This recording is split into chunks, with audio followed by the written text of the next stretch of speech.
कौमुदी महोत्सव की प्रतीक्षा करता रूपसेन भी माता पिता को यह कहकर मेरी तबीयत ठीक नहीं है घर पर रहा। रात्रि का प्रथम प्रहर व्यतीत हो गया। नगर में अब कोई नहीं है ये जानने के पश्चात सुनंदा की रटन लगाता हुआ भोग सामग्री लेकर घर पर ताला लगाकर निकल पड़ा। एक दूसरे के आलिंगन के लिए तरसते आज हम परस्पर मिलेंगे, अनेक प्रेम गोष्ठी करेंगे और विषय सुख का आनंद लेंगे आदि बातें सोचता हुआ रूपसेन मार्ग में चला जा रहा था कि एक बिना किसी आधार के खड़ी हुई दीवार गिर पड़ी और उसके नीचे दबकर वह मर गया। मृत्यु के समय सुनंदा के प्रति राग की अतिरेक के कारण ऋतुस्नाता सुनंदा की कुक्षी में महालर जुआरी द्वारा किए गए संसर्ग से गर्भ में रूपसेन उत्पन्न हुआ। इस कारण ही शास्त्रकारों को कहना पड़ा है कि विष एवं विषयों में सचमुच अत्यधिक अंतर है। विष खाने से मृत्यु होती है, परंतु विषय के तो स्मरण मात्र से ही मृत्यु हो जाती है। माता के सहचर्यों के जाने के पश्चात सुनंदा ने आभूषण खोजे तो अनेक आभूषण नहीं मिले, परंतु उसने राग दशा से विचार किया कि टूटे हुए आभूषण ठीक कराने के लिए प्रियतम ले गए होंगे, जिन्हें ठीक कराने के पश्चात पुनः भेज देंगे। परंतु वे सब आभूषण क्यों नहीं ले गए? क्या करते? उस समय कहाँ शांति थी। कौमुदी महोत्सव संपन्न होने पर नगरजन लौट आए। रूपसेन के पिता वसुदत्त और उसके भाई धर्मदत्त, देवदत्त और जयसन आदि परिवार भी लौट आए। घर पर ताला लगा था। तनिक जांच पड़ताल करने के पश्चात घर खुलवाया और चारों ओर रूपसेन की खोज करवाई, परंतु उसका कोई पता नहीं लगा। राजा कनक ध्वज ने स्थान स्थान पर सैनिक भेजे। कुएं, तालाब, बावड़ी, जंगल, पर्वत की खाइयाँ, उपवन, चोरों के अड्डे, इस प्रकार जहाँ जहाँ संदेह हुआ वहाँ वहाँ सर्वत्र जांच करवाई, परंतु रूपसेन का कोई पता नहीं लगा। ये बात सुनंदा के कानों में भी पहुँची। उसने भी गुप्त रीति से रूपसेन की अत्यंत खोज करवाई और मान लिया कि आभूषण ले जाते समय उनका चोरों ने अपहरण कर लिया होगा अथवा उनका वध कर दिया होगा। एक माह व्यतीत होने पर सुनंदा का स्वर भारी हो गया। सर्दी, देह टूटना, शिथिलता आदि गर्भ के लक्षण सुनंदा को प्रतीत होने लगे। चतुर सखी ने क्षार आदि औषध से गर्भपात कराकर राजकुमारी की लाज बचा ली। गर्भपात होने पर रूपसेन का जीव मरकर साफ हुआ। रूपसेन भव तीसरा, चौथा, पांचवा और छठा। सखी के द्वारा सुनंदा ने राजमाता को विवाह के विषय में सूचित किया। तब राजा कनक ध्वज ने क्षिति प्रतिष्ठित नगर के राजा के साथ सुनंदा का विवाह किया और उत्तम दहेज लेकर वह क्षिति प्रतिष्ठित नगर में गई। सांप बना रूपसेन का जीव घूमता घूमता सुनंदा के राजप्रसाद में प्रविष्ट हुआ और उसे देखते ही मोहवश उसके समक्ष फन उठाकर डोलने लगा। सुनंदा चीख मारकर भागने लगी, परंतु सांप ने उसका पीछा नहीं छोड़ा, अतः उसके पति ने सांप का संहार करवा दिया। बसंत ऋतु का समय था। सुनंदा एवं उसका पति उद्यान में बैठे थे। संगीत की स्वर लहरियां चल रही थी। उस समय रूपसेन का जीव जो कौवा बन गया था वह सुनंदा को देखकर काँव काँव करने लगा। राजा क्रोधित हुआ और रंग में भंग करते कौवे को मार दिया।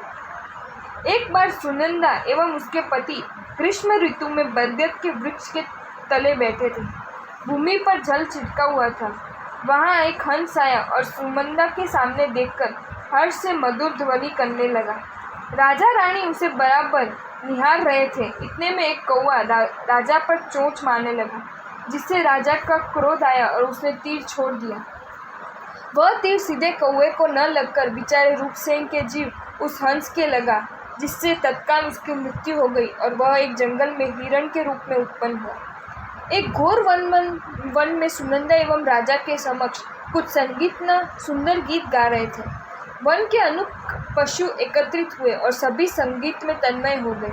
राजा ने संगीत रुकवा दिया, जिससे तत्काल सभी पशु भागने लगे, परंतु एक युवा हिरण तनिक भी नहीं हटा।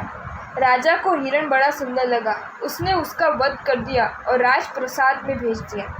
रसोइयों ने उसका संस्कार करके उसका मांस पकाया और राजा रानी दोनों ने साथ बैठकर उसका भक्षण किया और प्रशंसा करते रहे कि हिरण का मांस तो अनेक बार खाया, परंतु ऐसा स्वाद कभी नहीं आया। उफ, बिना खाए बिना भोगे भी पूर्व भव के कर्मों से संसार में जीव कितने अपार कष्ट भोगते हैं। इस हिरण के जीव ने रूपसेन के भव में विषय सुख का उपभोग नहीं किया, फिर भी यह 5 भवों तक कितने कष्ट भोग रहा है। जिस स्त्री के लिए वह यह लालसा रखता था, वह स्त्री तो अत्यंत हर्ष के साथ उसका मांस खा रही है। ये बात वहाँ होकर गुजरने वाले 2 मुनियों में से एक ज्ञानी मुनि ने सिर हिलाते हुए अपने साथी मुनि को कही। राजा रानी को मुनियों की पारस्परिक बात में संदेह हुआ और राजा ने तुरंत खड़े होकर मुनि को कहा, महाराज, आपने हमारे समक्ष सिर हिलाया, उसका कारण क्या? कुछ नहीं, संसार की विचित्रता देखकर हमने सिर हिलाए हैं, मुनि ने गंभीर होकर कहा। हम मांस खा रहे हैं, ये देखकर घृणा से तो आपने सिर नहीं हिलाया ना? राजा ने पूछा। राजन, मेरे सिर हिलाने का कारण ये है कि विषय कषाय के वशीभूत होकर जीव केवल चिंतन करने मात्र से पाप के दुर्दयान से संसार में निगूढ़ तुल्य अनेक भाव करके अत्यंत दुख प्राप्त करता है। क्या आपको ये ऐसा कुछ प्रतीत हुआ? राजा ने बात जानने की इच्छा से कहा। राजन, संसार में भटकते हुए जीव सर्वत्र विचार मात्र से बिना खाए बिना भोगे अनेक पापों का संचय करते हैं, ये मैंने यहाँ प्रत्यक्ष देखा। महाराज, आपने जो देखा वह हमें बताओ तो हमारा कल्याण होगा। इस प्रकार सुनंदा ने आग्रहपूर्वक निवेदन किया। मैं बता दूं, परंतु तुम लोग उससे अप्रसन्न तो नहीं हो जाओगे? कदापि नहीं, सुनंदा ने दृढ़ निश्चय पूर्वक कहा। मुनि ने लाभ जानकर गंभीरता से कहा, तो सुनो। सुनंदा, तू 12 वर्ष की थी तब तूने एक पुरुष को अपनी पत्नी को पीटते देखा और तूने निर्णय किया कि मैं कदापि विवाह नहीं करूँगी। षोडशी होने पर तूने एक युगल का प्रेम में अनुरक्त देखा और तुझे अपनी भूल समझ में आई कि स्त्री का निर्वाह पुरुष के बिना नहीं हो सकता। इतने में तूने रूपसेन को देखा। उसे तूने संकेत करके समझाया कि कौमुदी महोत्सव की रात्रि के प्रथम पहर के पश्चात राजप्रसाद की पिछली खिड़की पर मैं रस्सी की सीढ़ी रखवाऊंगी, तुम वहां आना और हम शांतिपूर्वक मिलेंगे। सुनंदा, तू मानती है कि कौमुदी महोत्सव के प्रथम पहर में रूपसेन आया, परंतु सच्ची बात से अभी तक तू अनभिज्ञ है। तेरे महल पर जुए में हारा हुआ महालव जुहारी आया था। उसने सीढ़ी देकर उसे हिलाई और सीढ़ी पर चढ़कर वह तेरे कक्ष में प्रविष्ट हो गया। इतने में सामने से तेरी माता की सखिया आती हुई दिखाई दी, जिससे तूने अपने कक्ष के दीप बुझवा दिए और उस जुआरी को रूपसेन समझकर तू उसके साथ भोग विलास में लीन हो गई। समय मिलने पर हम परस्पर बातें करेंगे, यह कहकर उस रूपसेन मानकर तूने विदा कर दिया और वह तेरे टूटे हुए आभूषण लेकर चला गया। यह सब सत्य है अथवा नहीं? ज्ञानी भगवान, आप जो कुछ कह रहे वह सब सही है, परंतु भगवान, रूपसेन का क्या हुआ? निश्वास छोड़ती हुई सुनंदा ने पूछा। सुनंदा, रूपसेन भी तेरी तरह अस्वस्थता का बहाना बनाकर कौमुदी महोत्सव में नहीं गए। प्रथम प्रहर व्यतीत होने पर घर बंद करके प्रफुल्लित होता हुआ वह तेरे महल में आने के लिए रवाना हुआ, परंतु कर्म की विचित्र गति के कारण एक निराधार दीवार के गिर जाने से उसके नीचे दबकर वह मर गया और मरणोपरांत तेरे गर्भ में जीव के रूप में उत्पन्न हुआ। तत्पश्चात वह सांप, कोआ, हंस एवं हिरण बना। जो हिरण का मांस आप आनंद पूर्वक भक्षण कर रहे हैं, वह रूपसेन के जीव का कलेवर है। सुनंदा ने हाथों से कान बंद कर दिए और अरे कहकर वह चिल्ला पड़ी और उसने बोली, भगवान, मैं घोर पापिनी हूँ। रूपसेन ने तन से प्राप्त नहीं किया, फिर भी उसकी ऐसी दुर्दशा हुई तो मेरा क्या होगा? भगवान, क्या किसी प्रकार से मेरा उद्धार संभव है? त्याग मार्ग से महापापी का भी उद्धार होता है। जब तक मनुष्य के हाथ में जीवन की रस्सी है, तब तक तैरने के समस्त मार्ग हैं।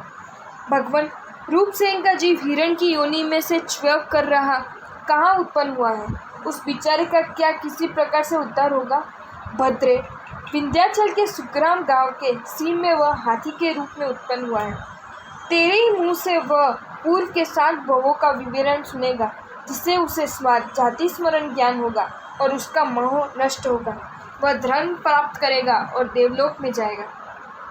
सुनंदा राजा की ओर उन्मुख हुई और बोली, नाथ, आपने मुझे उल्टा कहा, मुझ उल्टा व्याभिचारिणी का चरित्र सुन लिया।